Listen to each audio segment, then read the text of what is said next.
భారతదేశంలో ఒక పవన్ కళ్యాణ్ ఈ సందర్భంగా మీ అందరికీ కూడా తెలియజేస్తున్నారు.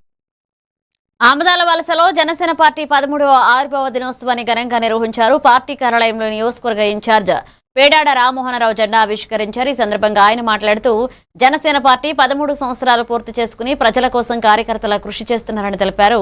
ఇక ఉప ముఖ్యమంత్రి పవన్ కళ్యాణ్ ఆశయాల మేరకు పార్టీ బలోపేతానికి ప్రతి జన సైనికుడు పనిచేయాలన్నారు.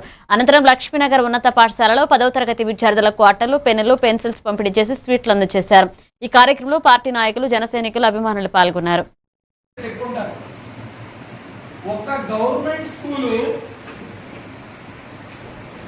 ఒక స్టేట్ ఫస్ట్ లో రావడము ఈ డిస్కషన్ రాయలసీమలో ఉమ్మడి జిల్లా అధ్యక్షులు పెద్దలు గౌరవనీయులైనటువంటి పిసిని చంద్రమోహన్ గారికి మరియు పెద్దలు గౌరవనీయులు మా గురువర్యులు అయినటువంటి ఉపాధ్యక్షులు పాత్ర పాపరామేశ్వర్ గారికి, పెద్దలు గౌరవనీయులైనటువంటి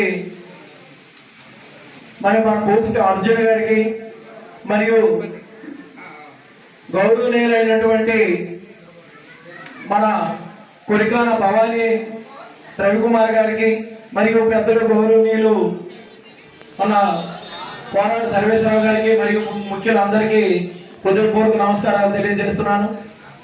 ఇక్కడ విచ్చేసిన జన సైనికులకు, సాధకులకు, ఉద్యమికులకు అందరికీ పేరు పేరున మరియు బురుడి కంచరం గ్రామ ప్రజలందరికీ శిరస్సు ఉంచి నమస్కరించుకుంటున్నాను. అందరికీ ఇక్కడ విచ్చేసిన పెద్దలకి, అదేవిధంగా చిన్నలకి అందరికీ మన 13వ ఆవిర్భావ దినోత్సవ శుభాకాంక్షలు తెలియజేస్తున్నాను. పవన్ కళ్యాణ్ గారు పార్టీ పెట్టి 12 సంవత్సరాలు పూర్తి చేసుకొని 13వ ఆవిర్భావ దినోత్సవం జరుపుకోవడం అందరికీ చాలా గర్వంగా ఉంది. ఎన్నో కష్టాలు అనుభవించి ఆయన నిజంగా ప్రతి ఒక్క